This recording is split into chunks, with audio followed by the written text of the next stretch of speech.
Are we ready? Yeah. Yes. Well, good afternoon, comrades. Welcome, and we also like to welcome those who might be joining us as participants, and those who are probably joining us now on Facebook. Welcome to the CHI Political Economy webinar series, and we've been having a couple of webinars now in which we are looking at the various aspects of the economy, and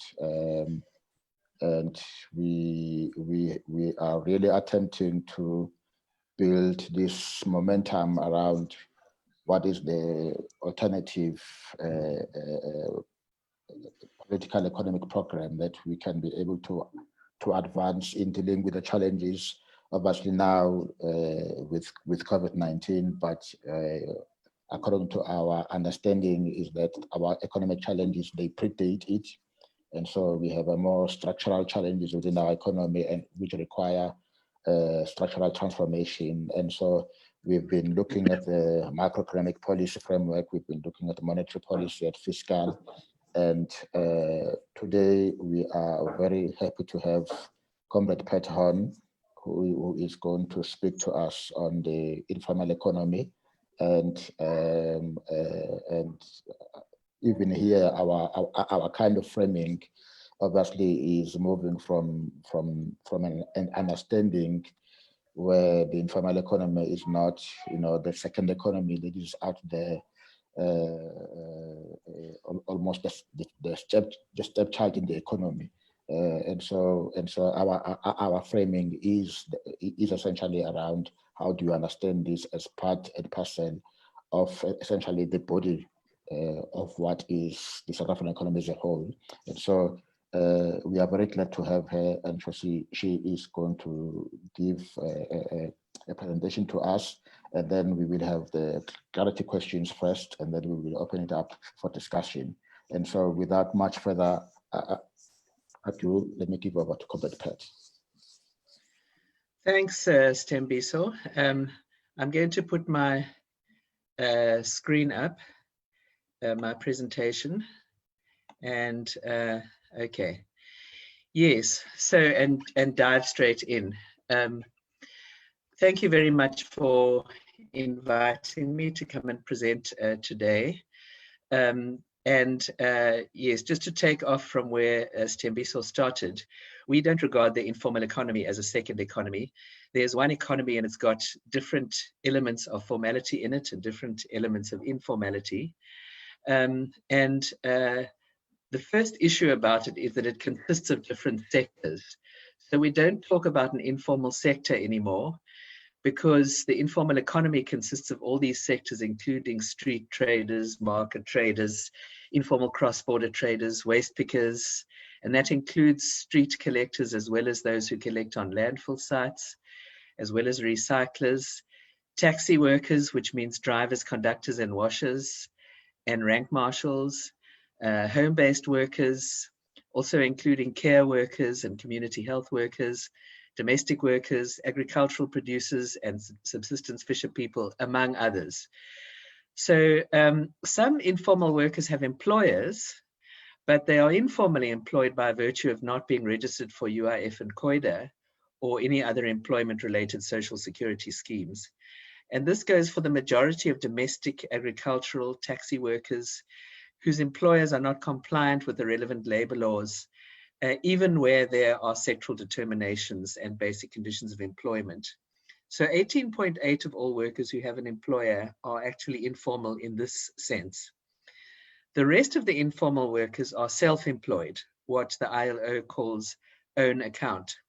And before COVID lockdown, they numbered about 1.774 million people nationally. So as you can imagine, that's expected to go up. And they also don't employ social protection beyond universal grants, like if you're above 60 or if you have a childcare grant, child maintenance. But these workers are also providing services to communities. In the case of informal traders, they provide cheaper services and goods, including fresh food and then the collection of recyclables, which creates huge savings for municipalities. So we like to start with what are the workers in the informal economy actually saying? You know, our slogan is nothing for us without us. So instead of hearing what the experts think the informal economy is saying, we start from what are the workers saying. So when the spread of COVID-19 necessitated the lockdown, collectively informal workers called on government to make urgent arrangements to redirect funds that were not going to be otherwise spent and establish a living cash grant to all informal workers, regardless of nationality. And as a result, the special COVID grant of 350 Rand a month for 6 months for those who lost their livelihoods. It took about 6 months before, 4 weeks, sorry, before that was announced. It was less than hoped for. So it led to the majority of workers in the informal economy preferring to try to go back to work, if at all possible, in order to earn a slightly better livelihood. So they called on the different tiers of government to help make their work safer with the following urgent interventions: the mass provision of protective masks and gloves to all informal workers, especially those working with members of the public, those working with organic and waste materials, and where cash exchanges hands. This is where the gloves issue came in mainly. And then the mass provision of water, soap, and sanitizers in public spaces. Since then, there's been some work done with informal workers who are working in public space. That includes informal traders, taxi drivers, marshals, etc., waste pickers. So the first principle is the do no harm principle. The police and other informal officials need to stop harassing traders. And secondly, in the way that evictions have been prohibited, at least in theory, that the confiscation of traders' goods needs to also be prohibited because it impoverishes informal traders unnecessarily. Then the facilitation of safe trading, providing unlimited water points, if necessary, new ones and portable ones, so the traders can wash hands and workplaces and products frequently. The provision of sanitizers and or bleach as a matter of urgency. Then flexibility about trading layouts so that street and market traders can practice physical distancing. And this also means allocating and repurposing more land or more streets for trading. Then the identification of unused space like fields, parking lots, etc., where food markets can be set up, and providing health screening at trading sites. It seems to be a good place to do some of that. Then what's needed is the simplified licensing and suspension of fees. The making and the issuing of permits needs to be made simple and fair. There's so much discrepancy between municipalities. We're looking at something broadly to be made simple, across the country. And then to suspend trading fees while traders reestablish themselves, because most of them have lost their savings during the lockdown period before they were allowed to trade at all. Then there was the issue of income support and grants. Informal workers were hit very hard by the initial measures, and traders used their last savings, and they do need some cash grants to start trading again. So what do the workers say in the different sectors? We need to look at their specific issues. With informal traders, there needs to be a reduction of red tape to an absolute minimum in the municipalities' permit systems. The point we're making is this now is not the time to introduce difficult administrative issues which municipalities had failed to resolve before the lockdown started. Informal traders leaders and leaders of spaza shop associations can also play a role in disseminating health guidelines for informal traders in streets, markets, and spaza shops. And WIGO has produced some of these. They're currently being reworked, but they're pretty helpful. And then, what we're looking at is giving some support with airtime so that the leaders can disseminate as widely as possible, including where they need to use data. Informal cross-border traders have been affected because of the closure of borders, which is clearly a necessity. And the borders are mainly closed for people to move across, not for goods. So for formal business, they can freight their goods across, but for informal cross-border traders, they usually go across with their goods. So there needs to be some clarity with regard to the reopening of borders. What's the time frame one is looking at? Also, the introduction of a system called the Simplified Trade Regime for seamless border crossings.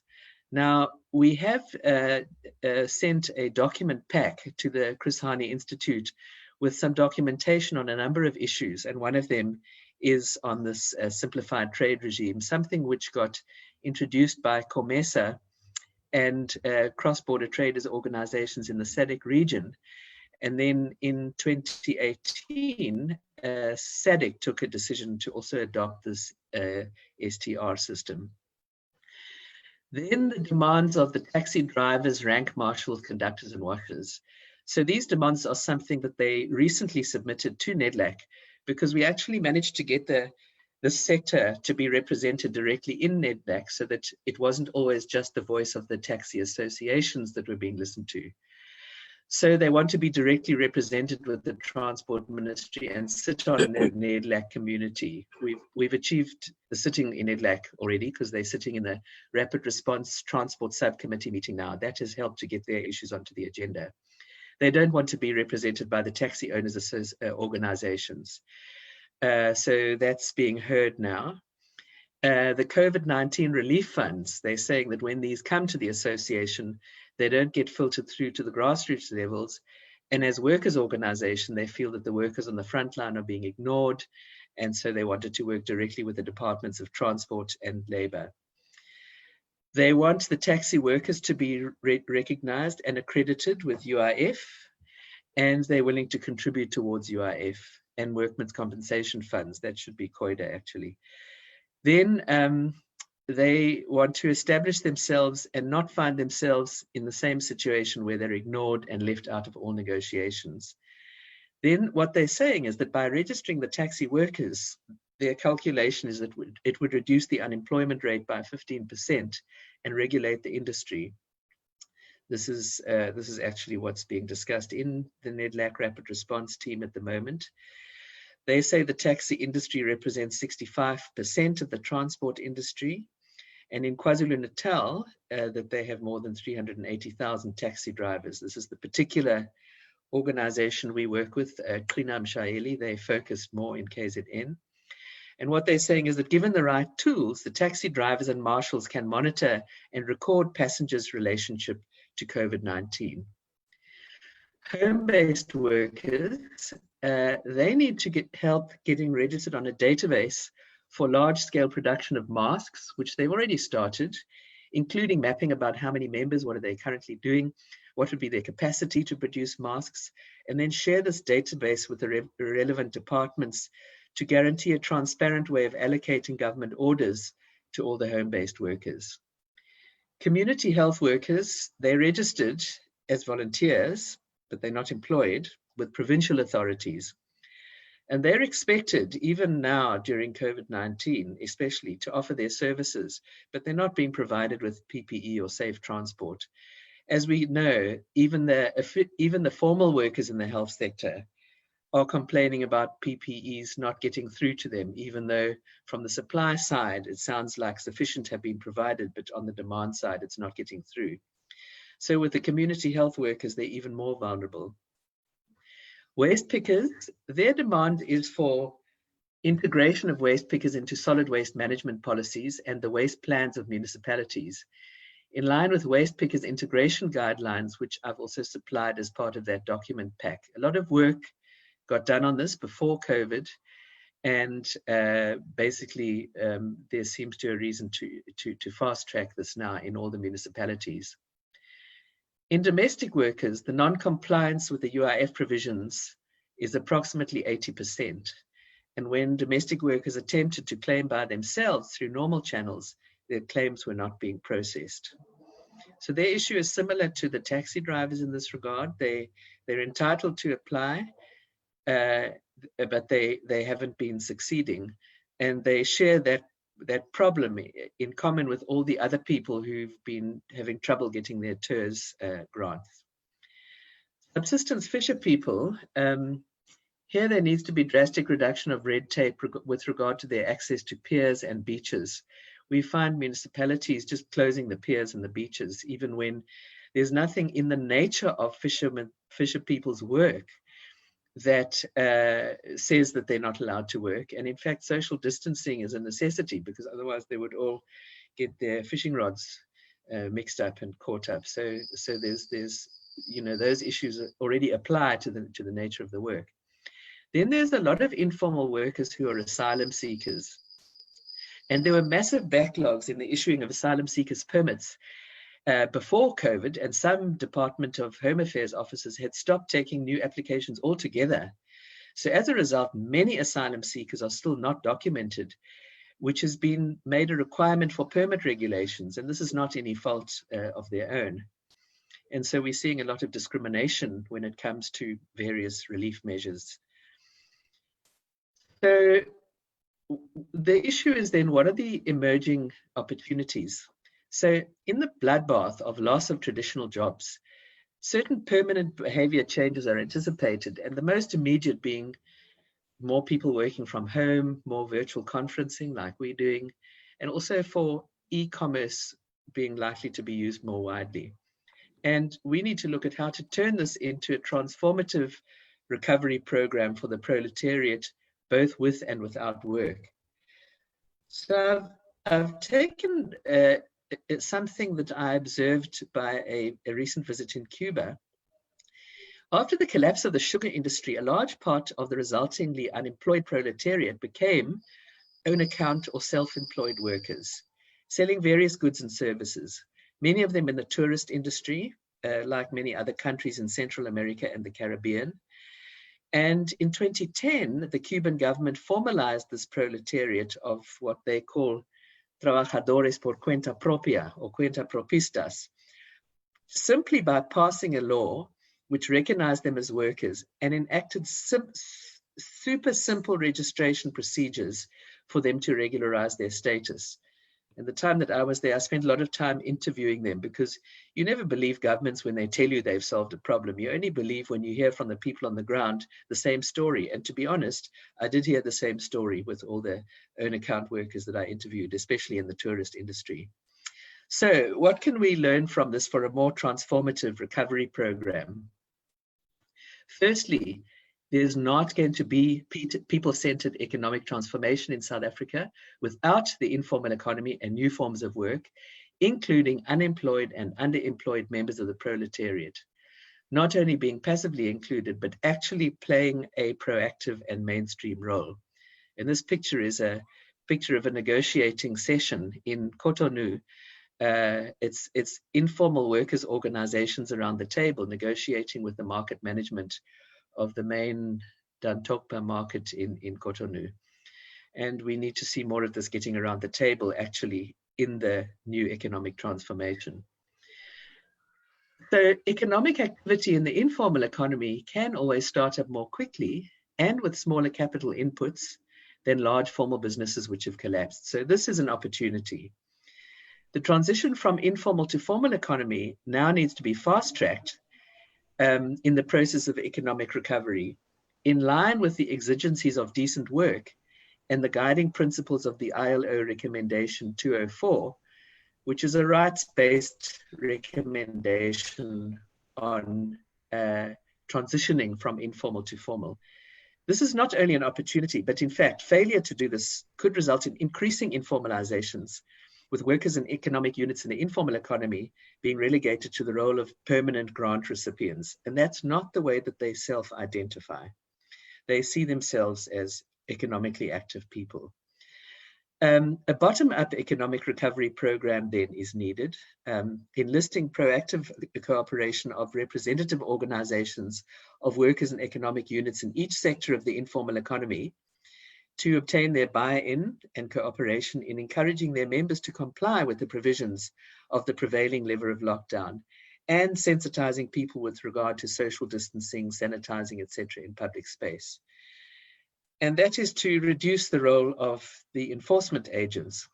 But the enforcement agents, including SAPS and SANDF, need to be trained as a matter of urgency on the implementation of do no harm measures by the security forces. The other thing we need to do, we've talked about it, but we need to fast track that maybe, is building and strengthening the social solidarity economy as part of a deliberate recovery program for the construction of a new economy which is different from before. This is another opportunity we shouldn't miss. In Argentina, when there was around about 2003, after they had just after that financial crisis, their solidarity economy had grown quite a lot during the crisis. When the capitalist economy recovered, the solidarity economy didn't disappear, but it shrank again. And they calculated at that time that it was about 10% of the whole economy. So we need to look at that here as well. Of course, it's also time now to take advantage of the improved cooperation between the public and private health sectors during this crisis, and to fast track the process of establishing the national health insurance. I think there's been some recognition of that, but I think we need to look at how to make that happen. Then an opportunity opened up that not all of us anticipated, to be honest. The basis has been laid for a universal basic income guarantee to be established on a permanent basis for all workers who are not earning a basic income. Although there's many flaws in the administration of such grants that we've seen, and those have to be addressed, but obviously now that has to be done, because now there's strong indication that the Department of Social Development is already considering this for workers of between the ages of 18 and 59, although, as we know, the Treasury is not on board. But it seems that this gate won't be closed again. And we need to jump in, and we need to start doing the calculations and making the proposals to make this happen. Then the fourth industrial revolution and the informal economy. Now's the time to campaign for smart investment in free Wi-Fi for all, including townships and rural areas. This picture is a hotspot in a Cuban town which is very tourist friendly, called Trinidad, in the center. But the idea is to not have to go to hotspots, but to have it in the whole city and in the townships and in the rural areas. So new forms of work, such as platform work based on internet platforms and easily accessible popular apps. This is increasingly common in the services sector, and this is often called the new informal these days. And it's due to the fact that many of these new forms of work are being informalized as soon as they appear. And the fact that governments seem to be generally very slow to integrate the new emerging forms of work into their regulatory systems. And where they do, it's usually to criminalize them. And this approach needs to definitely change. So one consequence of this is that many of the workers engaged in these new forms of work have become own account workers. And the work that they do has become own account work undertaken at the initiative of currently officially unemployed or underemployed workers who can't find employers to sell their labor power to, and nor can they succeed as entrepreneurs in small enterprises. So they're basically joining the growing reservoir of de facto own account workers, irrespective of what the system calls them. So new forms of organization of workers in this sector are emerging, most notably in the transport and the food delivery sectors. But innovative systems of collective bargaining are also emerging, at least internationally, for the negotiation of contracts, establishing agreed wages and working conditions in these sectors. And I have included in the documents a Danish document, which is an example of a contract in the sector, something that we need to look at how to make more relevant to our sector. But it's an interesting pilot thing to look at. So what we need to look at then is what are the possibilities of proletarian control of identified sectors of the means of production in this particular sector. So for example, the digital means of production in the services sector, putting the gig economy in the hands of people instead of multinationals like Airbnb and Uber, because these kind of technologies are much more accessible than the one we all seem to be scared of, the robots and so on. there is there are opportunities, and I think we should start looking at them and and I think that's where we should start, in fact. So we need to look at the takeover by people's apps in the face of the collapse of malls, which has already started due to technological changes in banking, starting in the retail sector, fundamental changes in both supply and demand in the taxi hailing sector, because there's a new market there that never existed before. All these young people who use Uber and Bolt, those people never used to use meter taxis before. It's actually a new market that, so there's a different demographic in that particular sector. So the list of new examples is increasing by the day. So how do we take advantage then of emerging windows of opportunities? So firstly, the approach should be sector-based. We should focus a lot on sectors and probably identify the low-hanging fruits and then look at the long-term ones and see what we should start doing in those. And intervention strategies need to be inclusive. They need to be transparent, simple, universally accessible, and non-discriminatory. There's a bit of a tendency emerging for all of these things to exclude foreign nationals. And I think all of us are committed to internationalism, and we need to keep our eyes open for how to avoid even going there. Then urgent interventions are also needed to ensure that informal work startups, when they do start, don't get frustrated by bureaucratic red tape and forced to operate clandestinely or even close down. Databases, this has been a challenge since COVID. We need more databases of who we're talking about in these, the informal economy and the new forms of work. We need to collect this information by sector from various agreed categories, both workers and economic units in the informal economy. Economic units, by the way, is the term which the recommendation 204 uses for what we would normally call the employer sector. But they use the term economic units rather than enterprise. Actually, we had to fight the employers for that because it includes small businesses, SMMEs, cooperatives, all kinds of units, which is a unit as opposed to an individual worker. And then we need to get stats disaggregated by gender, age, disability, and nationality. And data needs to be collected inclusive of everybody in the sector, whether they are permitted or not, whether they are documented or not, to enable proper effective planning. Because even if one's going to have documentation and permits, no planning can be done if we automatically exclude people that haven't got those, because then it becomes like a self-fulfilling prophecy. The municipalities only give a certain amount of permits or home affairs.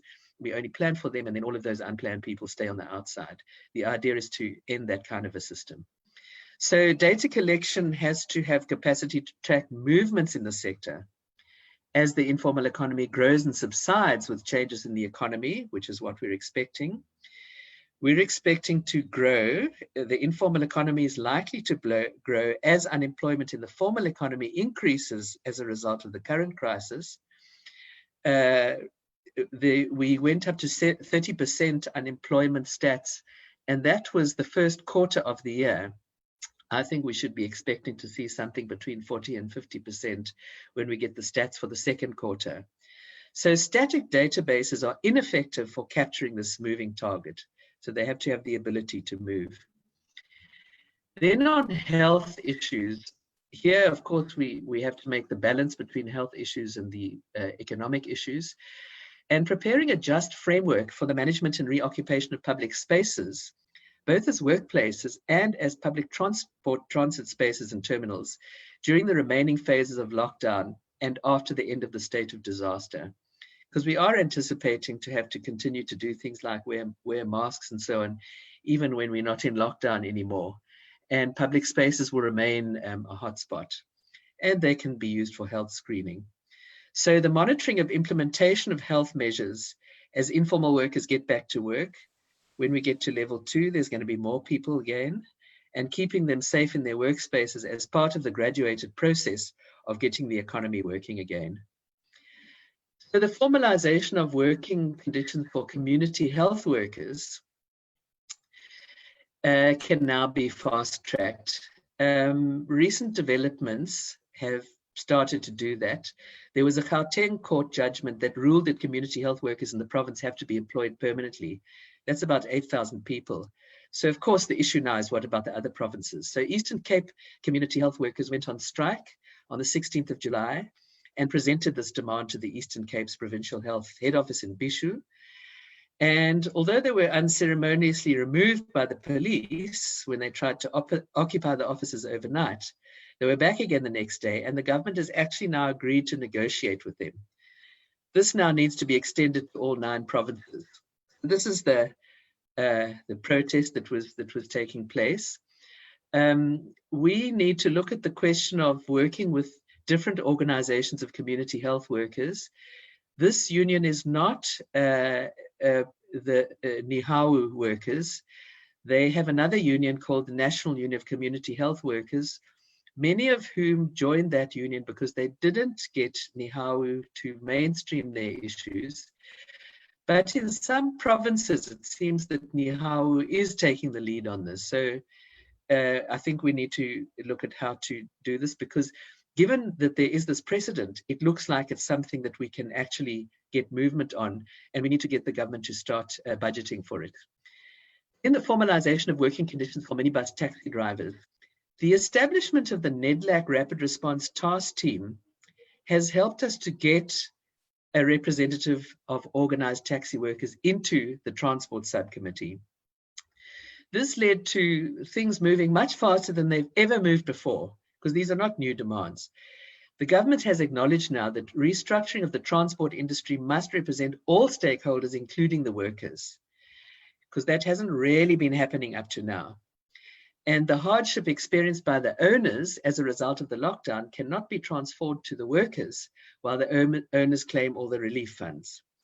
So the unions have demanded that the owners must comply with the sectoral determination, register their workers with UIF and workmen's compensation before receiving any COVID-19 relief funds. And this has been agreed by all the NEDLAC social partners. Then everybody was waiting to see whether the minister would, would stick to this. So far he has. And the Department of Transport, who we met with in the rapid response team recently, is now looking at a 2-pronged approach. The one is the immediate COVID relief for all stakeholders. And as you know, we haven't resolved this issue because the issue of 100% loading of taxis, there's now a dispute declared by COSATU, supported by the taxi workers, because they say that this 100% loading in an industry which is only at 50% anyway, is increasing competition. And I just got a report today that in the area of Inanda and Mzinyati outside of Durban, taxi drivers are being caught in the crossfire already. Then there's the long-term planning via the National Taxi Indaba, and the department has promised us this time it'll be with all stakeholders, including the workers' representatives, about the restructuring of the entire transport sector. So this changes the paradigm of formalization of the minibus taxi sector from merely getting all the taxi associations to buy new quantums or whatever model is being touted at the time, to a formalization which includes and mainstreams the working conditions of all the workers in the sector. And now that this is on the table, we really can't afford to drop the ball and go back to the pre-lockdown status quo.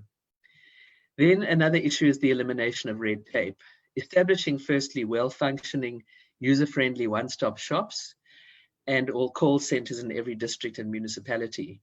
Some of the municipalities like mine, Durban, claim to have these one-stop shops.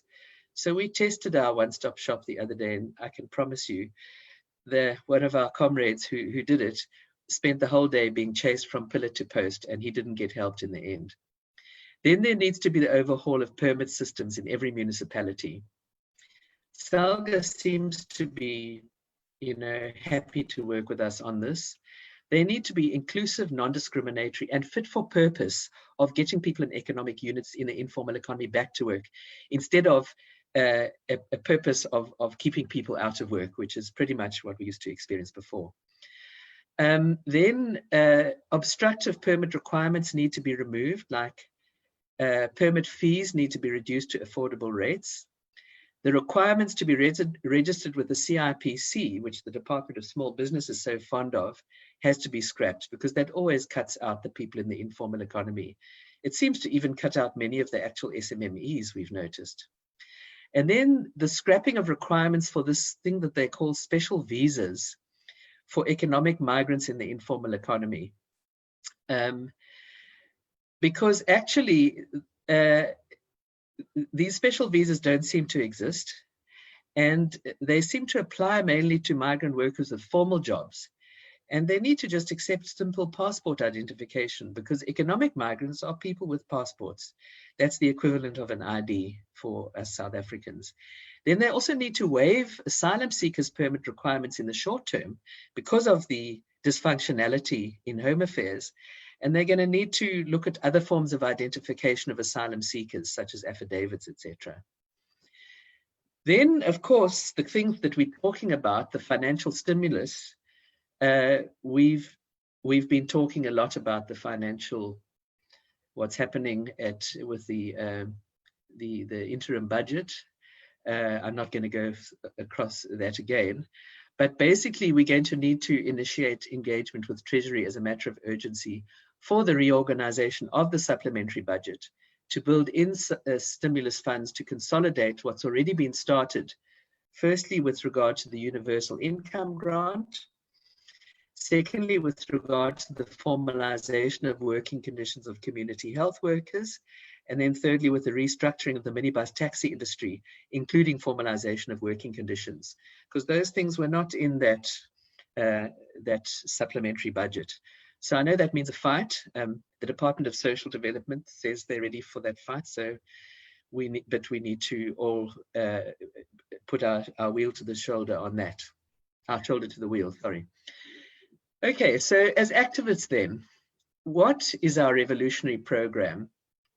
Firstly, we need to deepen our class analysis of contemporary labor market phenomena, including informal economy and new forms of work. We need to engage with membership-based organizations of workers in the informal economy and work with them alongside the traditional trade unions. That is what we're doing in practice, but we can't start with the traditional trade unions because most of them are not sufficiently well organized yet. A lot of them have made a start, and you know there's various different partnerships that we have with them, but we can't leave out the actual membership-based organizations of informal workers. So we're going to hit this issue with the community health workers to start with. Then expanding the level of working class unity on the ground by supporting the struggles of organized workers in the informal economy. So the community health workers is an example of what I'm talking about there. And then whenever workers in the informal economy are asked to support trade union struggles, these need to be adapted to include specific demands of the workers in the informal economy. You know, I've been talking to my colleagues in the trade union movement, because as you know, that's where I come from, just saying to them, you can't ask people like street traders and waste pickers to support your minimum wage demands when they are own account workers. So unless you have some of their demands, you know, they'll politely tell you that they support your struggle, but they're not going to leave their work to join you. So that's something which is incredibly important for us not to lose sight of.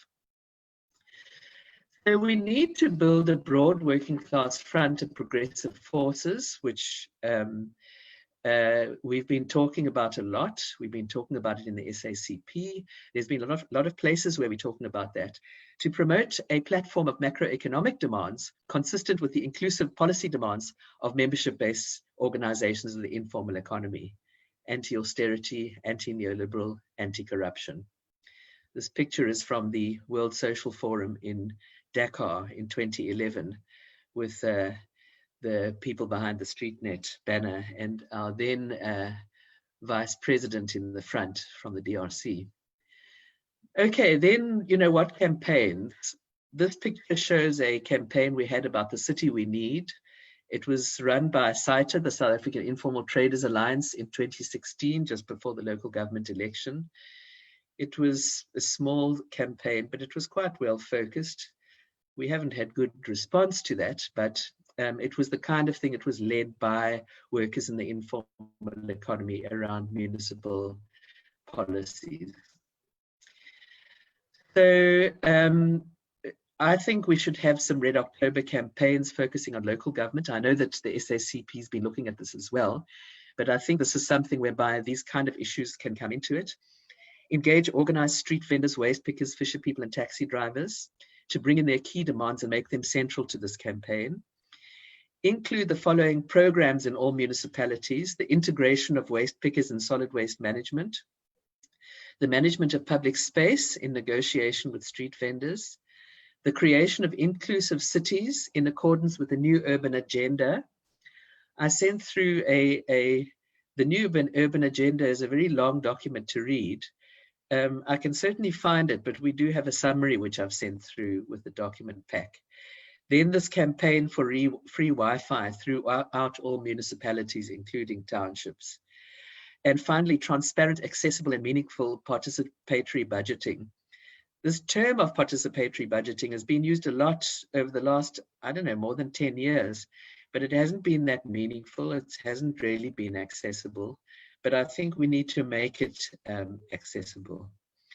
And then the establishment of collective negotiating forums at local government level, which is something that StreetNet and WeGo have started to do prior to lockdown, with a commitment to maintaining a practice of monthly meetings with organized workers in the informal economy. That's the simplest level to reduce it to.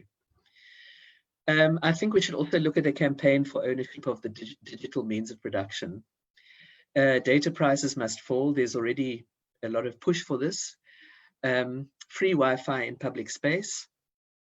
Pressurize government to review regulation and re-regulate in sectors to take account of emerging new forms of work and the new markets that these are creating, and ensuring that the regulation discourages monopoly, promotes popular ownership in the hands of own account workers and economic units in the informal economy. And then in study groups, analyze the section on pages 64 to 93 of the NEDLAC study called Futures of Work in South Africa, which has a very interesting section called Analysis of Selected Industries. And each of the selected industries identifies what it calls decreasing roles. That means jobs that are under threat of being redundant. And then increasing roles, which means new jobs that are appearing, including platform work, the gig economy, blockchain technologies, etc. I think it's worth us starting to look at that in quite some detail, instead of just, putting it in our list of long documents that we're going to read later. Then we need to, I think, look at digital training for youth, and there needs to be a priority focus on girls, because what I've been noticing with the extent to which we are using the digital technologies, girls and women are often being left behind. Even the issue of driver's licenses, if we look at, e-hailing of taxis, I've only had 1 or 2 women drivers in my time of using Uber or Bolt, Taxify, etc. So we need to keep this in mind. And then we need to have digital training for workers in traditional jobs that are at risk as part of reskilling and upskilling. That's very important, because what's often not looked at when there's a calculation done, we've lost so many jobs, but we've gained so many. That doesn't necessarily, it's often 2 different groups. So we have to look at the people that are losing their jobs and ensure that they get reskilled for the new jobs. And then maybe, organize something like public hearings and consultations on the future of work in South Africa, and look at the massification of new forms of work. Do something, offer prizes for the most innovative new ideas, resulting in measurable numbers of sustainable livelihoods. So that's it from me. And just to explain the picture that we've got here, another sector of the informal economy, the beach sculptors that we have. Their work got hit during the time that the beaches were closed. So you can see they expressed it through their art. The virus must fall. So I'll be happy to engage with questions and comments. Thank you very much. I'll take the screen off, the presentation off the screen. Thank you very much, Comrade Pat, for the very informative and very useful presentation. So firstly, we will just do clarity questions. I see there is one by Jenny Schreiner. There is also Lazelle also raised a hand. And if there's anyone else who has any, just on clarity first, and then we will more engage later on the actual content-based, as meaning more discourse-related questions. Yes, Jenny. Thanks. Again, thank you very much for an extremely useful presentation that keeps on expanding our knowledge. Comrade Pat, I just wanted you shared at the beginning the percentage of that 18.8% of workers are in fact informal workers, and that then the rest are a substantial self-employed own account workers section. Could you give us a sense of the gender breakdown within both of those two categories? And more than that, in terms of the statistics, to what extent are there gender inequality, sexism, patriarchy issues within the informal economy that we should be looking at and organizing around?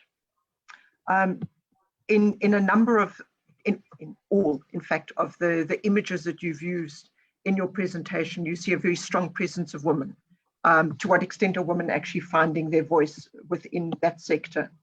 Then the other part too that I wanted to just get some clarity on was when you were talking about the need for us to have databases, is this that Stats SA, as the official custodian of South African data, needs to be ensuring that they are able to integrate the informal economy into their stats, so that where we're getting a quarterly labour force survey, we're actually getting a quarterly survey that provides us with full information. And then the other part to the question was, to what extent does this relate to the fact that we don't measure in terms of our statement of national accounts and our GDP, the unpaid labour dimension? So just clarity on those issues for me would be very useful. Thanks.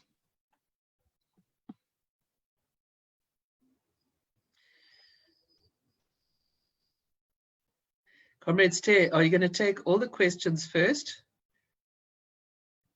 You seem to be talking to yourself. Can you unmute?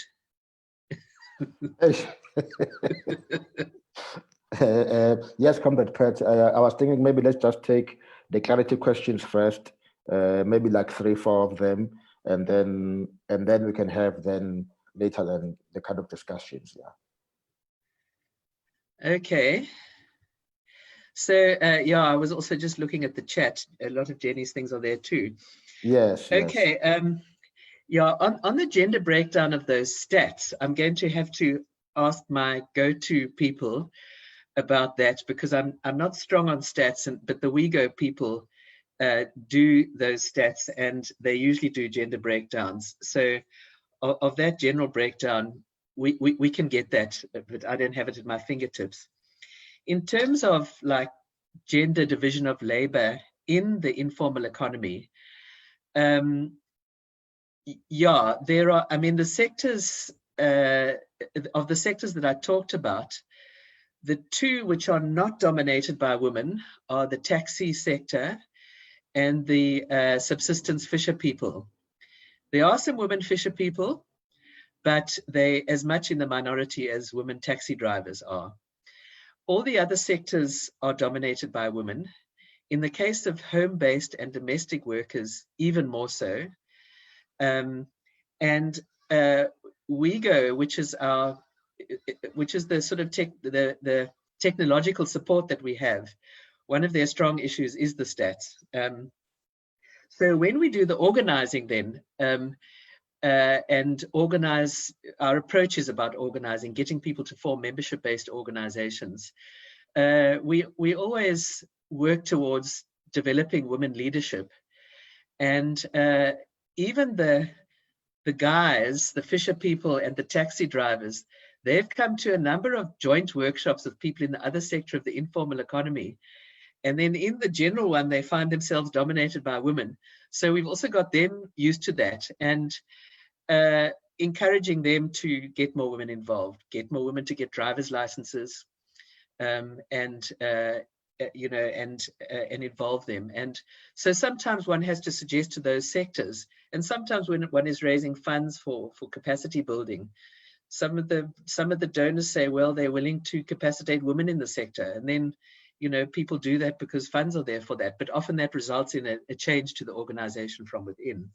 So basically, it's been very important in street trade organizations. Before we started intervening a little bit ourselves in organization, we had a massive number of women members and like a massive number of male leaders in those organizations. So we started to put in place quotas. And I know the trade union movement I came from never liked quotas, but I can tell you they work if you apply them properly, because we've developed very impressive women leadership in the street trade sector, both internationally and South Africa as well. All the organizations in South Africa that now have women leaders started with male leaders. Those male leaders were so useless that because they had a quota and the deputy had to be a woman, when they got kicked out, then their woman took over, and then she showed, how the work could be done much more efficiently, and most of them are still there.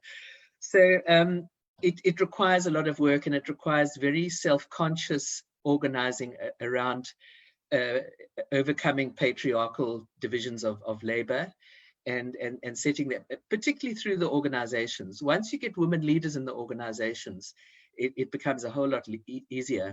So and then the other issue is training people to negotiate with authorities. And when you do the training, you train women to be negotiators. When women are negotiators and their members have problems, they don't care what gender they are. They just know there's a person can solve my problem. That creates a lot of respect for those women. So I actually find negotiating skills training to be more effective than gender training, to be honest. And in that way, training women negotiators, getting them to become really good at it, they become the problem solvers, and that does marvels for increasing the profile of women in the organization and being taken seriously, and then for a whole range of women's issues coming to the table as well. Stats South Africa, we've been working with Stats South Africa through Debbie Budlander for a long time, because Debbie also works with WeGo, and I mean, we all know her. She's been in the trade unions and so on, and she's an extremely helpful statistician, because she's a person who can take a wodge of figures that most of us wouldn't understand, and then she can tell you what it means. So she's like our go-to person on that, and she's helped a lot to get relevant questions into, for example, the census questionnaires. When we did the last census, we were brought into that to make sure that certain things could be identified through the census that we have every so often. Then there's the labor force statistics, and that has become much clearer as well. But when it comes to the kind of databases that I was talking about, national stats can't do that alone. They're also not often enough and so on. And so that has to be done in conjunction with municipalities. Most municipalities have seen the need. They haven't all been that effective, but they've seen the need to collect stats on street traders, on waste pickers, on various people like that. And there has been some initiative at the municipalities to get those stats collected. The problem is they used to exclude people that they had not given permits to. So it's like, because we've punished you already by not giving you permits, we won't count you either. Of course, that doesn't help the municipalities, because then none of their plans work.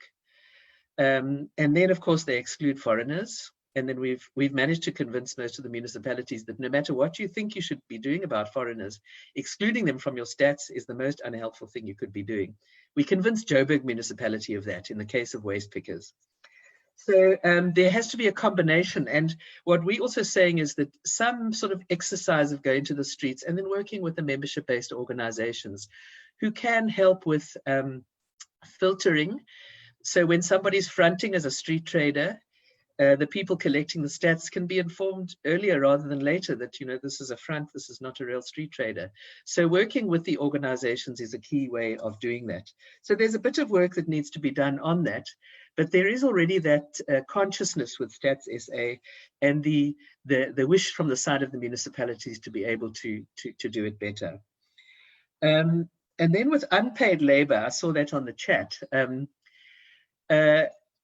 I think that what we're saying about informal workers, when it comes to the issue of social protection and so on, and then the issue of paying people for work, and then the program which is happening now with community health workers, that has been unpaid labor of a different type from you know what we talk about in the feminist movement, which is usually around, you know, childcare and cooking the supper and all that kind of stuff.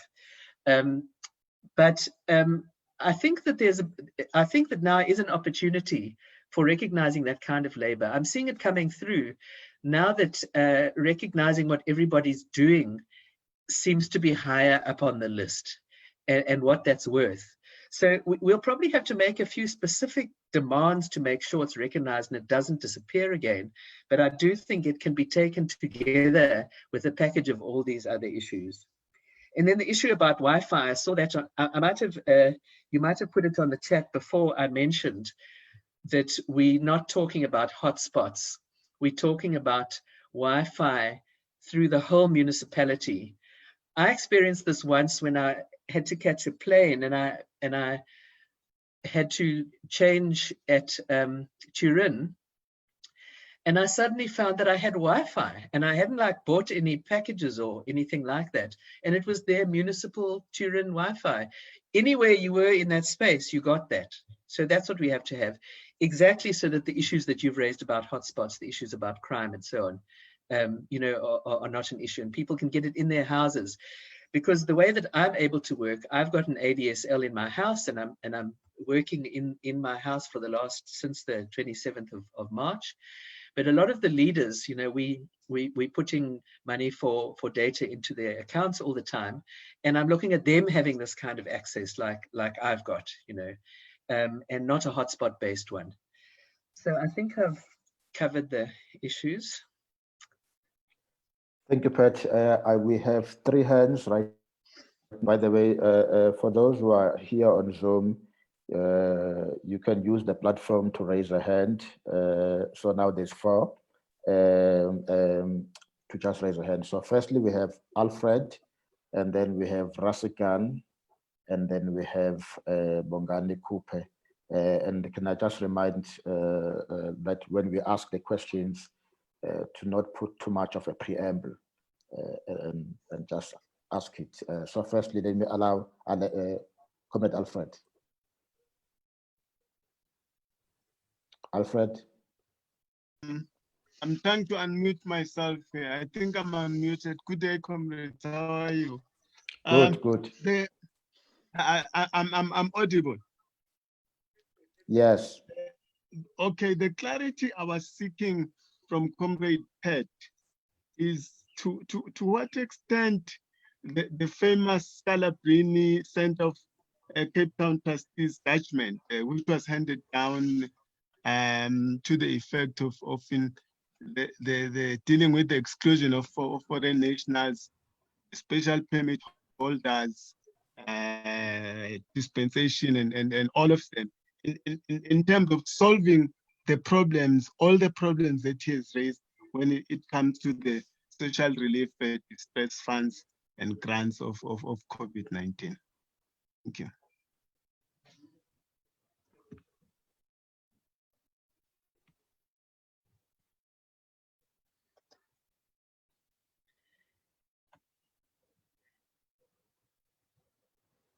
Is that Stay? You're muted. Thank you, Comrade Jeremy.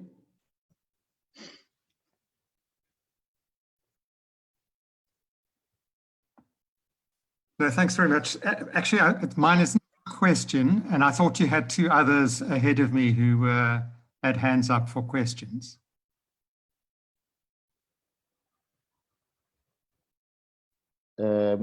there was one, and then there was you, and then there's another 2 ones that came as well. So Okay. you can All come right. through, yes.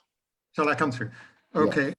So I always find it very difficult to distinguish questions and input. So I'm not pretending that I'm asking questions, but also making points. I mean, first of all, to express a lot of appreciation for the input that Comrade Pat has given. I think it's extremely useful. And in particular, you know, some of the qualifications that she made at the beginning in setting out the issue.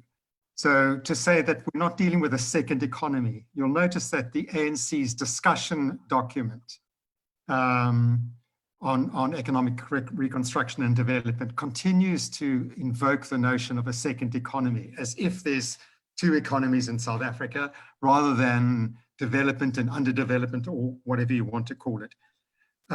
Secondly, I really like the way in which he's approaching the issue, the way in which Comrade Pat is approaching the issue of formalization. Because if I understand it correctly, it's essentially a rights-based, as you said, and worker rights-based approach to formalization. Because formalization can mean numbers of other things. There's an IMF version of formalizing, a World Bank version of formalizing, which is also in South Africa, Treasury and much of government's version of what formalizing the informal sector is about. So for instance, in that, and Comrade Pat did refer to this in passing. So the formalization of the taxi industry was, for instance, making them, turning them into in hoc to the financial sector through legalization, which is part of the crisis now in their taxi sector, all having to pay monthly payments on their new quantum taxis. So it's a very different notion of formalization. And I think we need to be careful of that. So I particularly like, for instance, with waste pickers, the idea is not so much formalization in their case as inclusion within the recycling of waste and so on. And I think that obviously there are other forms of formalization. So in the case of the taxi drivers, washers, and marshals, the approach is a formalization via worker rights, UIF, and so forth. I think that's correct. I mean, just in passing to say that it's not just to patriarchal oppression. If you want to see examples of patriarchal repression, have a look at the male workers, the drivers. And things might be going well, and they do appear to be going relatively well at NEDLAC. But you know, the safety of those of workers in the sector demanding rights as they have the right to demand is something that we need to be concerned about. So here comes sorry, you said don't be too long, and I'm being too long. A huge area of, if we want to call it informal sector work, is the care work that goes on in terms of creches. There must be, I haven't got statistics on it, but I would guess there are hundreds of thousands, literally hundreds of thousands of informal creches in most townships and informal settlements. And here again, it's how government approaches formalization. So many of them are registered, but that's it. And the actual formalization of ECD is this very first world version of what ECD should look like. That the building should have 3 fire hydrants, that there should be X amount of space, and all of those kinds of things. And so what we've got is we've got the reality of social reproduction and care work happening in townships on the one hand, and an approach. So Comrade Pat didn't mention that massive, massive sector of that. And I would be interested to know if WEGO or others are working in that space and how you're approaching it.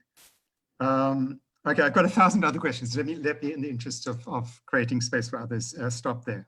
I'd hope to continue to engage Comrade Pat informally and in one-on-ones. Thanks very much. Thank you. Thank you, Comrade Jeremy. And we have Bongani Cooper. Bongani.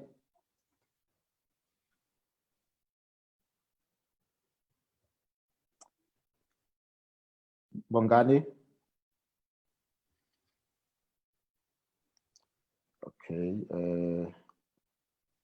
We pass Bongani, then we go to Comrade Rasigan. Hello, Chair. Can you hear me? Oh, okay. Yes, please. Oh, yes, yes. Yes, okay, thank you. Yeah, thanks for the presentation.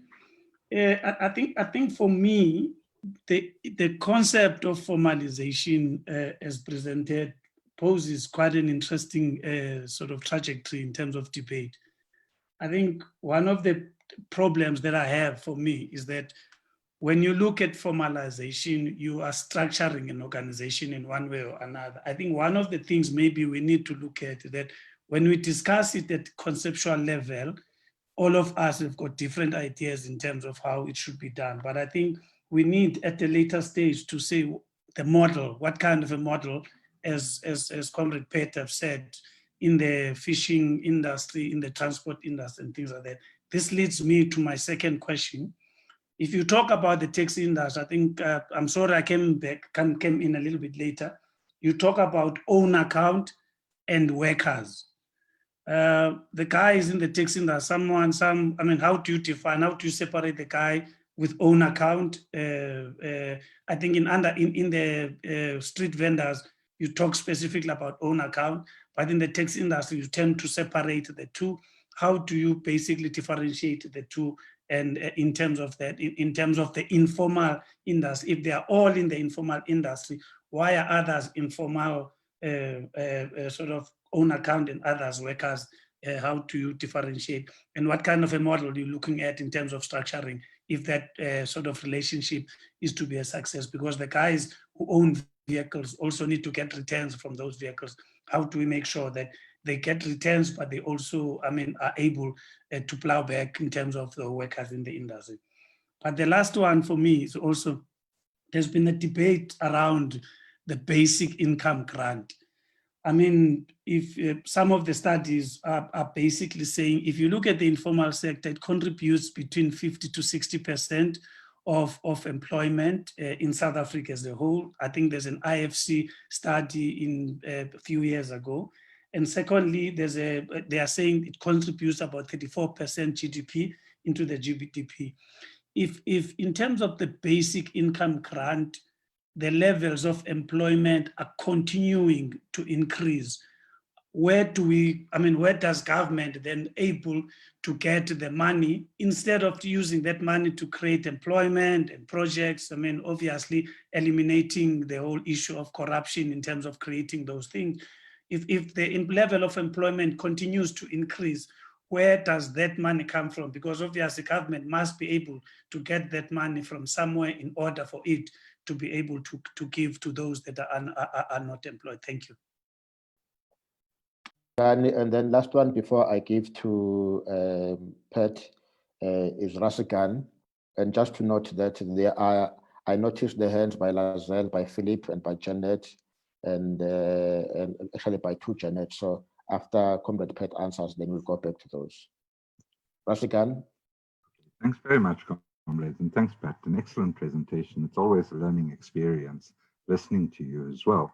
I want to pick up on something that Comrade Jeremy has already raised with you, which is the absolute clarity and if not veracity that we need to continuously restate that we have a single economy. And it's precisely the point about the other documents through which such a notion is creeping back. Have we learned sufficient lessons from the 25 years of attempting reforms and transformation that help inform our way forward? So that's the broad issue itself.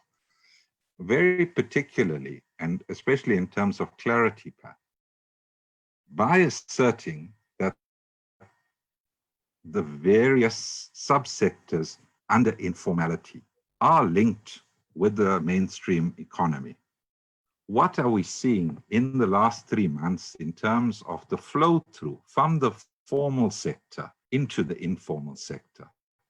So in other words, where people are trading goods that are produced in the formal sector, is that now a constraint, and how is that affecting the dynamic that's taking place there? I think it's quite important that this data also is correlated. There's more issues I'll raise when we discuss more substantively, but I think these linkages between formal and informal have to be understood and appreciated because we can't fix one without the other. It is one economy.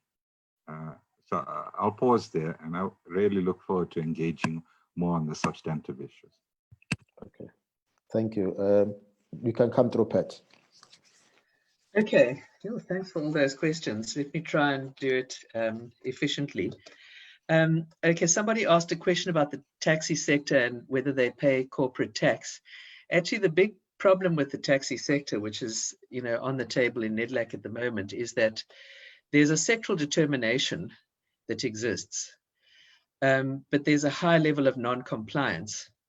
So the taxi associations are supposed to pay corporate tax, but on the whole, a lot of the stuff they're supposed to do isn't being done. Tax paying is clearly part of it, but even failing to register their workers as under UIF, workmen's compensation, etc. Somebody else asked about the issue of how come the whole of transport will be discussed under the taxi indaba. I'm sure that the title of that thing will be changed. I think that because of the fact that the transport minister seems to be keen to kind of release the stranglehold of the taxi industry within the sector, instead of replacing more and more of public transport with the taxi sector. Like, for example, we have in Durban, we don't have a public transport system anymore. We only really have the taxi sector, and they seem to want to, they say that the taxi sector has encroached in areas where they shouldn't. That's why they don't want to look at the taxi sector alone, and they want to shift what used to be a regular taxi indaba to a transport one. So we'll have to see how that rolls out. That's so I'm not going to talk a lot about that, but we should watch that space. The Scalabrini judgment, it doesn't solve the problems. It was a good way of stopping the government in its tracks, or some of the more xenophobic government departments. I'm going to mention, the Department of Social Development, for example, because they seem to be the worst, but they're not the only one. Because it's not, it only talks about refugees for one thing. It doesn't talk about economic migrants. And quite a lot of people, especially in street trade and so on, are economic migrants. They're people who come here with passports. They even pay, when they come through the borders, like informal cross-border trade, they pay duties, they pay tariffs. They say, we're coming to trade. But because there isn't a specific work permit for them, they get given a tourist visa or something else, and then they get hammered at their selling space. So basically, the Scalabrini judgment is definitely not, not sufficient, and that's why we need more than just. In any event, I think we need to use organization and struggle, and we use litigation from time to time, but I don't think that should ever be our main strategy. So then, yes, I'm glad that comrades have picked up on this issue of the ANC talking about the second economy. It's extremely irritating because it comes up all the time with us that are dealing with this. But luckily, the people we talk to stop using those terms. It's like people who talk about illegal traders. We don't allow them to talk like that. They've got to say traders without a permit. They're not allowed to use terms like illegal. They're also not allowed to talk about illegal aliens and stuff like that. So, but the thing is that it is disturbing, and I think that's why I think we need a much broader front, and it needs to have a political element to it. It needs to be a grassroots struggle accompanied with a very strategic, political way of doing it.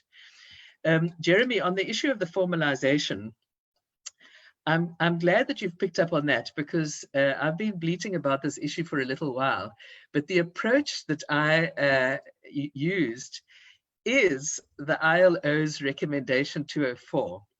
And I've included recommendation 204 in the document pack. Actually, that discussion happened in the ILO after everybody in the ILO was at polarized positions around this. Government wanted to talk about formalization. They just wanted to collect tax. I mean, the Zimbabwean government is still in that position. The employers initiated the discussion because they wanted to get rid of competition by making such difficult entry points that everybody would be criminalized and then they would, you know, be left alone. They didn't imagine people, you know, continuing to be in the informal economy. The unions, to be honest, at the time, put their heads in the sand and just said, we can't even talk about this because it's doing away with workers' rights. And after, you know, this thing just didn't go away. Eventually there was a discussion in 2002, and that's also where they shifted from the informal sector terminology to informal economy. And we use that terminology because it's an international terminology that's been agreed by all the member states of the ILO and by the different social partners that sit in the ILO, which means, you know, big employers and big labor as well. So it's convenient to use that terminology. And when the South African government started talking about second government, we tried our best to make people hear us that, guys, let's not have a special South African term. Let's, you know, be compliant with what's happening internationally, and something that we've also been on the cutting edge of in the ILO. We have our South African guys playing a key role in that. So, but the issue about formalization meaning inclusion within, as opposed to kick you off the streets, you've got to go and get a formal job. I mean, that one doesn't work. It means formalizing the conditions, and it means it means having decent work, which means it doesn't necessarily talk about the level of wages. Decent work means rights at work, rights against discrimination. It means access to income, whether your income is a wage or it's what the own account workers get when they sell something, but access to that.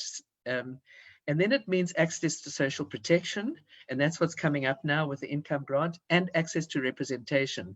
So the representatives of workers of the informal economy represent themselves at the negotiating table and don't have some sort of patronizing relationship with formal sector workers who go and represent them on their behalf. I mean, we used to see those in the Tuxa days. Any of us who were there in those days would never accept something like that now. So can everybody please look at recommendation 204, because it's a very good framework. It gives us a framework for the technical issues. We still have to put the political approach to it, but the framework is exactly that. And that's why it was a very important document, because it removed us from this, you know, the old approach that we're talking about. It takes a long time to get people to understand when you talk about formalization that you don't mean that old unilateral one. You know, from the municipalities, it was the one which meant people being thrown off the streets and told you, we're throwing you off the streets because you're not formal. The recommendation 204 in the preamble has a clause that we fought very hard for, to say that formalization is a transition, and during that transition, people's livelihoods must not be taken away. So livelihoods must be sustained while you are formalizing. So you might carry on working on the streets while you get put onto databases, you get laws made that protect you, you become part of social protection, you represent yourself, but you might still be working on the street. So what your work looks like might be very similar, but you will have all those securities and protections introduced. So on the issue of care work and creches, absolutely. I'll tell you that you know, once you start mentioning sectors, it's a never-ending issue. And so I mentioned sectors that we know organizations in. There's a lot of sectors I didn't mention, and the one you mentioned, Jeremy, is definitely one of them. Because our approach is to either find or create organizations in those sectors. I mean, we need to follow that creche sector, see if they're organized. If they're not, do work in organizing them so that they basically also get to the table. But what when we fought with this thing in the ILO, we had to fight against a tendency to want to make a definition at all, because the definition, every definition became exclusive, and then there's somebody who was left out. So what we ended up was a description. We say, for example, it includes all of these people. I mean, there's the issue of sex workers. We would never have got that thing through if we mentioned sex workers. So the way it's put in that thing is that informal workers are everybody who is either not covered or insufficiently covered by laws and policies. So that also covers sex workers. But, you know, we didn't have to mention them. Otherwise, we wouldn't have got what we got. And that's why this issue, so Bongani came in a bit late. He missed the distinction between own account workers and wage workers. So in the taxi sector, for example, there's quite a few own account workers, people who own their own taxi and they also drive it. So an owner driver, that would be an own account worker in the taxi sector. And then those who work for other people, even if they're not properly paid and they're badly abused, those would be wage workers. So in the ILO documents, it makes that distinction between own account workers and wage workers. And then, which is what I talked about in the beginning. And I mean, we're fighting with our Department of Labor because to form a union, the law says a union is an organization for employees. Well, unfortunately, not all the workers are employees. So there's a taxi workers union called the Krina Public Transport Workers Organization that can't register as a union. They want to because they're a mixture of own account and wage workers. And I mean, that's like really ridiculous. That's where the law's at fault, not the workers. And so part of the legal changes we're looking at would be those kinds of things. Replacing the word employee wherever it comes with the word worker, because then it includes own account workers. The debate about the basic income grant, we know that's been going on for years. And it hasn't gained traction. There's been studies done and so on. And some government departments have been willing. And the Taylor Commission, which was commissioned by the Department of Social Development, strongly recommended it. And it was accepted at certain levels, but finally it didn't come through. Somehow, COVID has changed the balance of forces, and now it's being heard. And so social development is going back to that Taylor report. And there's a new chance to go for that issue, maybe with some differences in the way that it's being done, but it's definitely there where we'd all sort of given up before. And it might not look the same as the previous campaign on the basic income grant, but there's a new opportunity to go for that. And with a lot more buy-in from organized people in the sectors that are going to be covered by it. So it's an opportunity, it's a window that we don't want to close before we've got ourselves organized. The issue of where government will get money from, well, that issue applies to every single other issue that we need money for. It's not merely the formalization issue. In fact, I suspect the formalization budgets are a lot smaller than a lot of the other budgets that we're looking at, like for SOEs and all this kind of thing. That's another process which is going on that we obviously need to engage in. We need to make sure that that process, which is interrogating the supplementary budget, we're all involved in that process, interrogating that budget, questioning the issue about whether debts have to be the first thing we pay off or whether we should be having a more genuine stimulus. What should be part of that stimulus? We need to make sure that these issues are part of that stimulus. It can't only be focused on SOEs and all those other issues that we've been talking all along. We need to add these issues, but otherwise that debate is ongoing, and that fight about how to get money in different ways from the way the Treasury has been talking about so far. I think most of us in this room have been part of that debate, and this issue would then become part of that debate. It's not a new issue, and it's not an extra expense that is more difficult to cover than all the other ones. And then finally, Rasigan's question about the flow from formal to informal. We're seeing signs of that. We don't have stats yet, but at anecdotal level, what we're seeing is people that weren't informal traders before, selling from their booths in new places. If they go to where there's informal traders, they get chased from there, so they have to go to other places. I saw a picture of the highway in the Rift Valley outside of Nairobi, where there's like a whole new car boot market, because those people, they're people who've lost their jobs. They tried to set up their car boots outside the markets in Nairobi. They got chased by the market vendors. So now they've set up a new market which is on the road between Nairobi and Kisumu.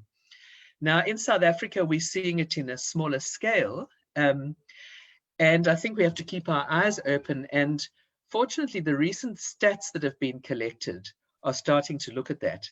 But we have to be ready to collect those stats of the new forms of informality, because actually a lot of the people in the informal economy, in the stats, they're probably called unemployed.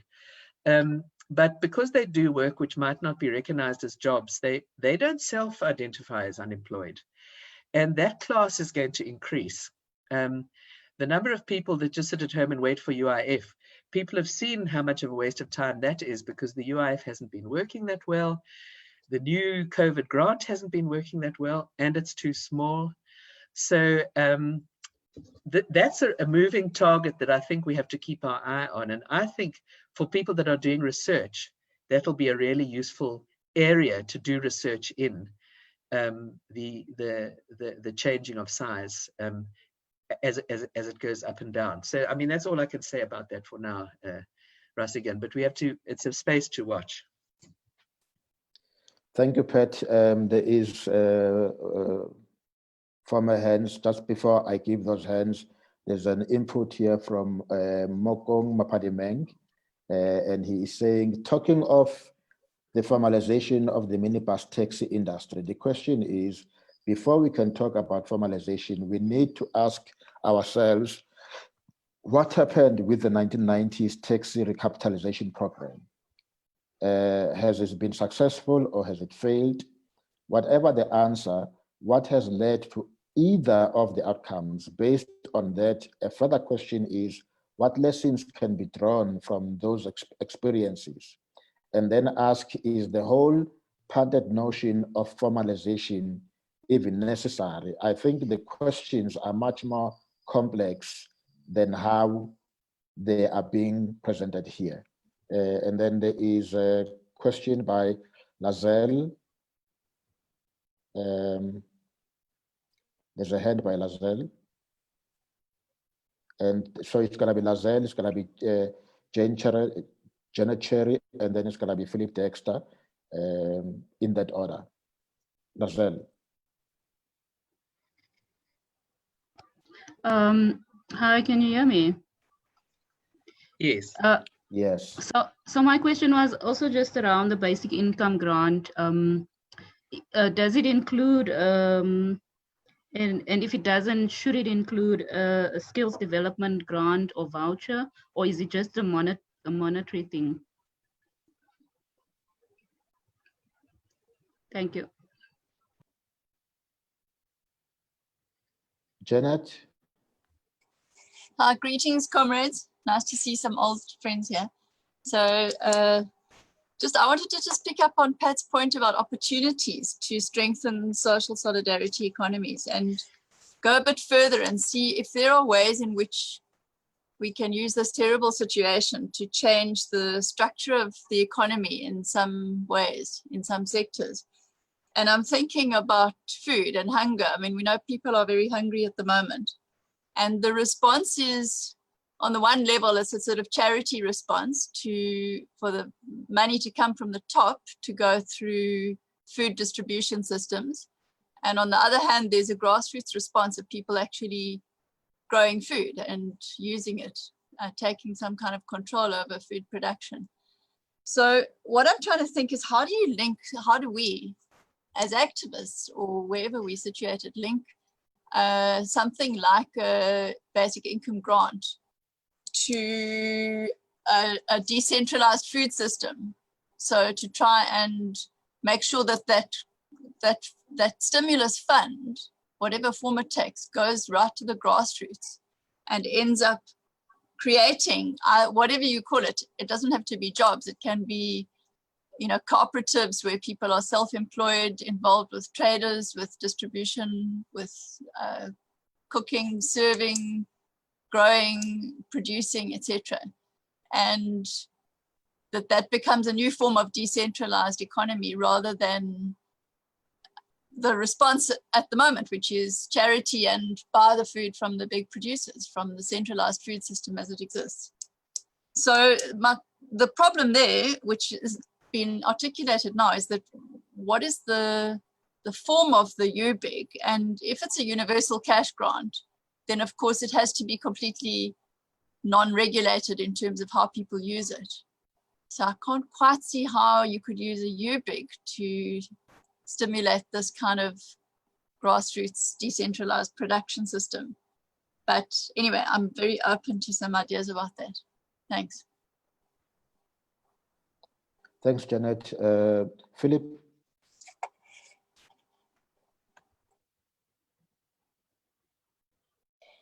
Yeah, comrades, I must say also it's a really good input and very thought-provoking. I just wanted to raise one, maybe a complementary issue. I've been involved in a process with some of the people in unions and the trade union and investment companies, an initiative around what's happening in terms of retrenchments and the restructuring that's going on, both prior to, but also precipitated by the COVID crisis and the job losses. And it started around a discussion to do with, what people call the fourth industrial revolution and all of that stuff, and looking at ways in which investment and worker ownership could be brought into those new industries. I think, Pat, you were talking about technology and apps and some of that. And then when the COVID crisis happened, obviously everyone went into a state of emergency. But there's now an initiative to look at setting up a fund to fund the restructuring of current businesses and enterprises and economic units, as you put it. One with a view to trying to save jobs, the other is to create new jobs, and a proposal of a fund, and then also some kind of capacity to enable people to do those sorts of things. Because traditionally that capacity exists in banks, in corporate finance houses and such, and you wouldn't really find it in NGOs and that sort of sector. But it's interesting, and I think there might be some interesting synergies and crossovers, because part of it is about the notion of inclusion, as I think Jeremy put it, which is, we agree, much more helpful than the formalization discussion. And so far, Department of Trade and Industry, Department of Labor, Department of Small Business Development, Business Unity South Africa, and some of the trade union federations have been part of the discussion. There is a document that's been written by Salumko Nondangu, myself, and Richard Jerson and Ravi Naidu, which I can get to comrades to share if they're interested in reading it. Thanks, Comrade Philip. Lastly, we have Janet Munakamwe.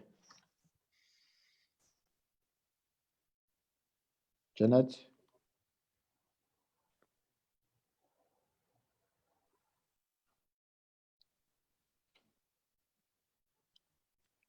Dr. Janet Munakamwe? Janet, you're muted. Oh, let me unmute her. Unless she's stepped out for a moment. Oh.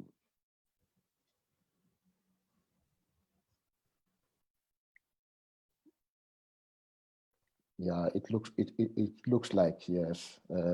So maybe just go ahead, Pat. Okay, yeah. Yeah, I think that firstly, I'm not an expert on the taxi industry. The issue of formalization is something that we've been looking at for all sectors. So I've talked about what's happening in the taxi sector because there's something interest. So I would definitely not be able to answer any questions about what lessons there are from the taxi recapitalization program. But the question, is formalization necessary? Well, yes, I mean, for the reasons that I've talked about. It's exactly to include workers in the informal economy as part of the economy as a whole. But the key issue is not that old kind of formalization, because that's only going to exclude and marginalize people even further. And so what we're talking about, it has to be formalization in line with ILO recommendation 204. So I would really, ask comrades who are not familiar with that to take a look at it, because that framework has helped us to actualize these kinds of struggles in many sectors. And it can apply to workers, to informal wage workers, as well as own account workers. So it goes without saying that, and this formalization or recommendation 204 has been a way for us to get many doubting Thomases, on track with this. So if you're asking me, I would repeat that I think it's very necessary, but a proper, inclusive, rights-based formalization in line with that instrument that we have. And, we could probably improve on that because that's a negotiated document. But when you come with a document that comes from the ILO to people in local government and so on, they're not willing to thumb their noses at something that comes from an international organization. So it's helpful that it comes with an ILO label. We don't always rely on the ILO for our struggles, but having a document like that is pragmatically very helpful. The issue about what is this UBIG going to include, nobody knows that yet. So nobody must ask any questions about what's there. None of it is there yet. The space has opened up. The question of what it looks like, I keep on telling everybody who asks me these questions, actually, we must make it be what we want it to be. We must get in now, and we must make it be what we want to be. And we must put forward the proposals as to what it should look like. Because there's going to be a bit of a bun fight about it. And there's going to have to be a fight with Treasury and so on.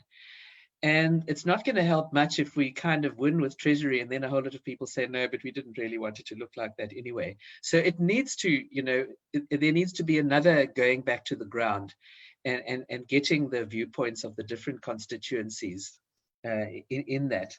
But it's basically an opportunity for activists and people who, feel that we can influence the future.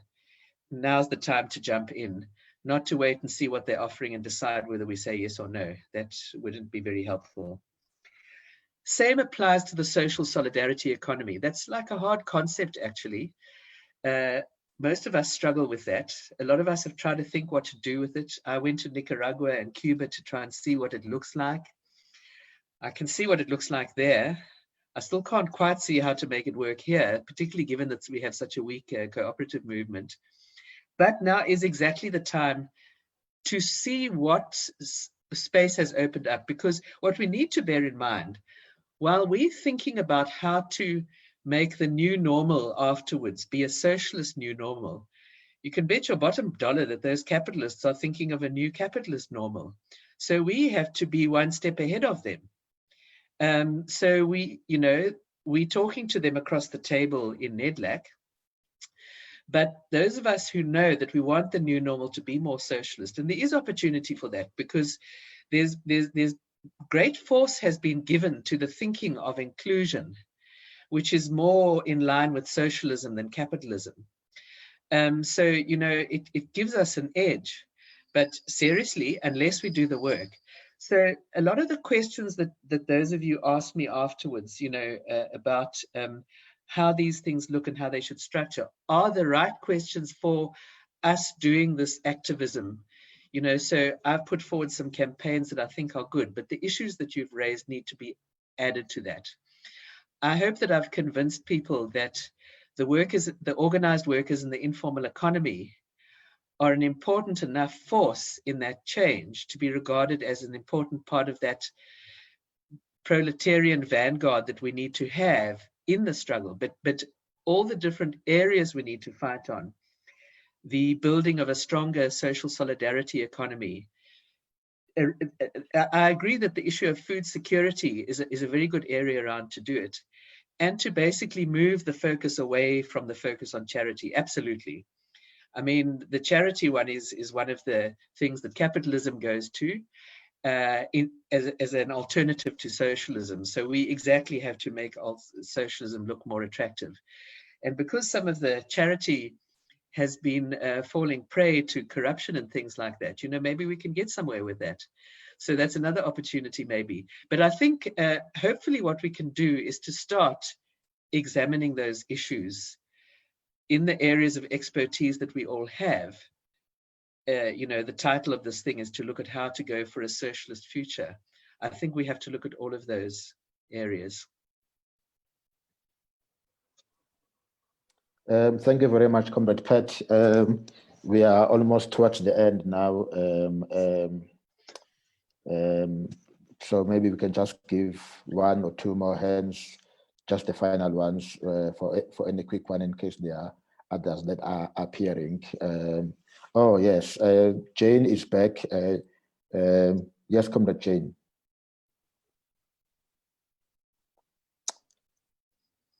It's Janet.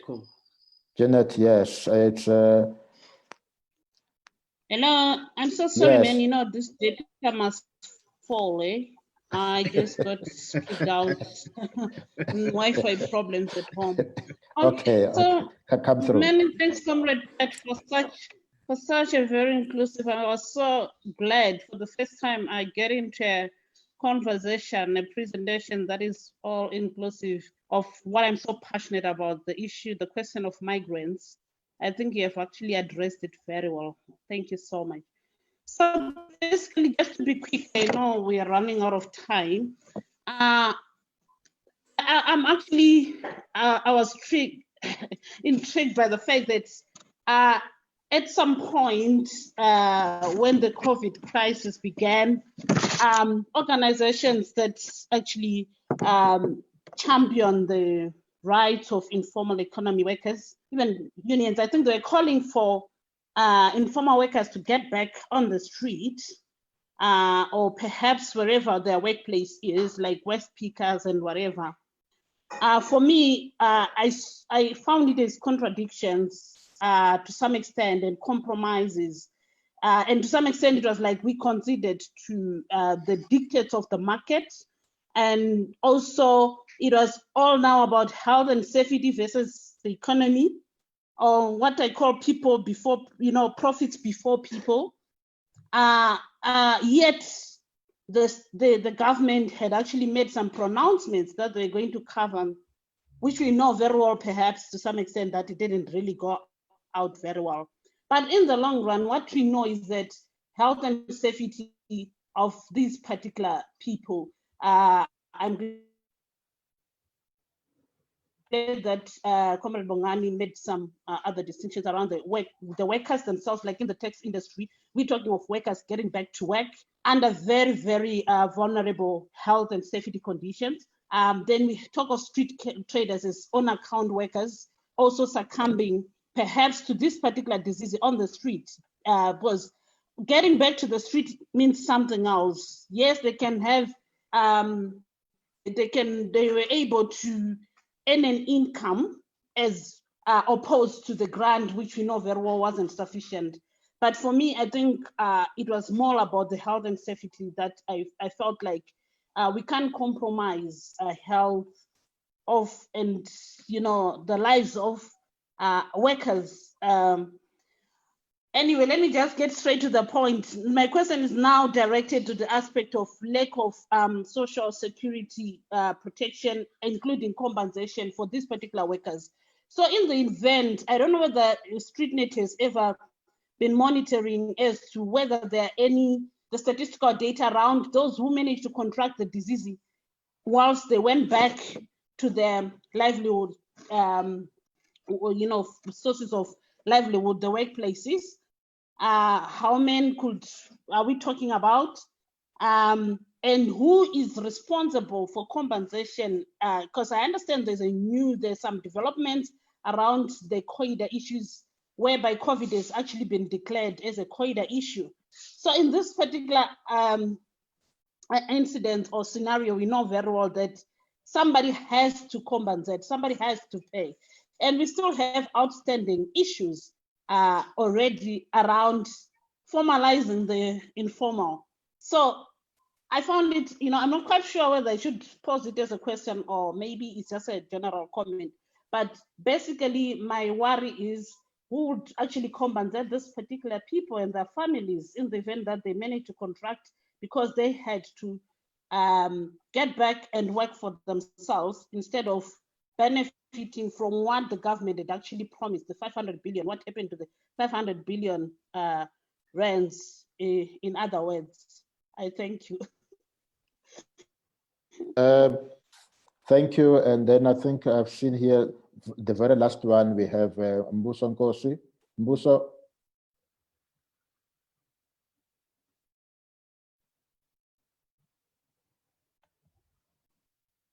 Mbuso, are you here?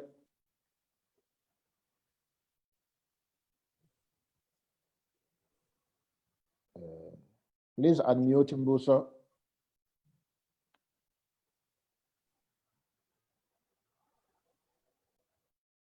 All right. No, we seem not to be having Mbuso. So maybe you can just respond to that one, Pat, and then we try and close. Okay. I didn't really hear a question in what you were saying, Janet. It sounded like what do they call those questions that you're not supposed to answer? Who's responsible to pay? I mean, the people in the informal economy are precisely there because they're not covered, because there's nobody responsible. And that's why they've been so marginalized. And that's why formalization means having them as part of a system whereby, at least collectively, there is a responsibility. And the formalization would allow there to be clarity on that. On the issue of, who's getting COVID and who's responsible and so on, we still find ourselves in a situation where we're in an airplane that we're trying to repair while we're in it. So, statisticians take a long time to come with stats. Sometimes when there's been a census, you wait like 6 months or 18 months before you get the results. So as you can imagine, we don't have broken down results about COVID according to occupation yet. But the issue of who's responsible, it's precisely because there hasn't been anybody taking responsibility that one of the key pillars of decent work and of formalization is for social protection to be available to all. And that's also what saw us having different responses from formal workers compared to informal workers during COVID.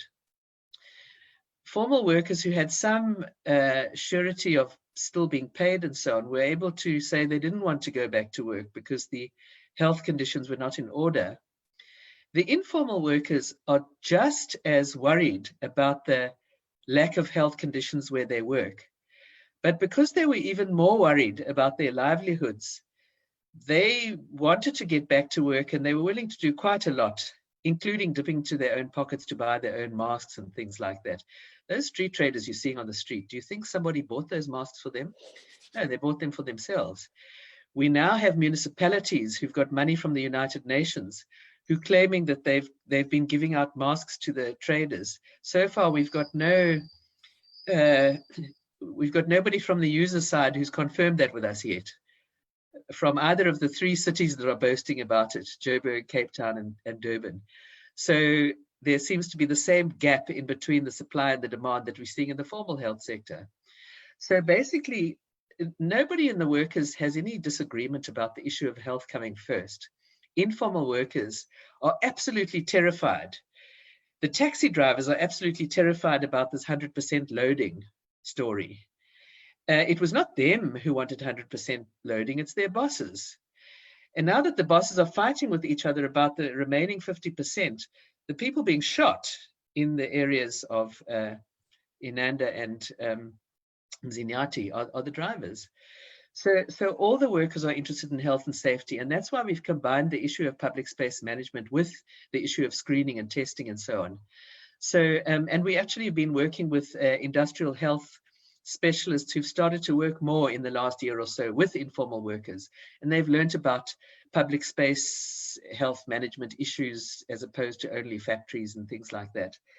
So I think that the formalization process, the inclusive approach to that, is something which would result in a larger collective responsibility and a clearer allocation of responsibilities for those things where there's just been a lacking responsibility. And where there's a lacking responsibility, people in the informal economy were left with this unenviable choice, would I rather die of COVID, or would I rather die because we can't make we can't feed the family?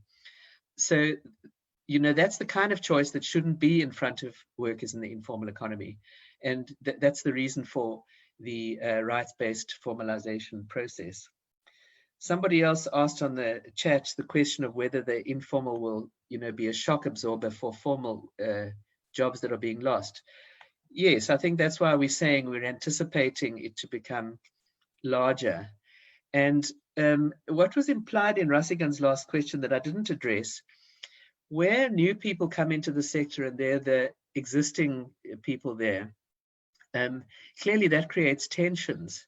So a lot of the organizational work we'll have to be doing on the ground is to encourage the workers in the informal economy to look at this as something which is larger, that their sector is going to be swelling, and of a non-conflictual way of dealing with it, or putting forward the kind of demands which doesn't demand in the authorities only give us that were there before and leave the others to starve. It's going to have to be some, so there's a lot of organizational challenges in that, but I don't think they're insurmountable. I hope I've dealt with everything. Yes, no, thank you very much, Comrade Pat, for this wonderful session. Unfortunately, as the saying goes, all good things come to an end, and even this one, while we are still fighting for the data to fall, but it has not fallen as yet, and so we can't continue forever. As we were just talking, I was just thinking there's an op-ed I'm trying to finish on the challenges of trade unions. I mean, the divisions that are already there. Just to make an example, in the mining sector, the fight between NUM and AMCU is essentially around close shop, which used to be a very good clause actually done by progressive unions in order to actually protect workers. But that very same clause is now a cause for competition, fighting, even calamity and death and all of those. And so I mean, from what you are saying, it sounds more like a need for much more broader working class consolidation. And maybe then the issue is maybe what really, another question that is important to think about. I mean, we don't have to answer it now, but it's essentially how then do we build those kinds of broader working class consolidation within the context, practically taking into cognizance the kind of conditions that we find, that we see of what is happening in what we can call formal trade union movements, that essentially even unions that are organizing within the same sectors seem to be more in competition with each other rather than finding avenues for solidarity, for commonality, even when they are arguing for similar things. There is more propensity for them to compete rather than to coordinate, even though, I mean, for instance, I mean, the ESCOM issue, even the SAA one has shown that where they are able to consolidate their efforts together, they actually gain more. I mean, so how NUMSA and NUM, they were able to coordinate within ESCOM to essentially force ESCOM to at least to negotiate the increment last year above what was initially a 0%, or the current one with the SA. And so these are the kinds of things. I mean, I mean, what are the practical things that then I think are needed to really build these broader working class formations in the context in which we are facing currently, and so maybe those are some of the things that we might need to think about around, because I think almost in all of the seminar on the webinars that we have had, it seems quite clear that class struggle is one of the key aspects, even on the economy, even now on the informal economy, almost on all the things that we have been talking about. It's quite clear that consolidated class struggles remain essentially one of the key things that we need to find a way to consolidate those. And so probably even as we continue with the webinars, these maybe are some of the things that we need to be able to really discuss on as we move forward. And so on that note, we would like to thank Comrade Pat for this very instructive presentation. There has been a lot of interest of people who want to have a copy of it.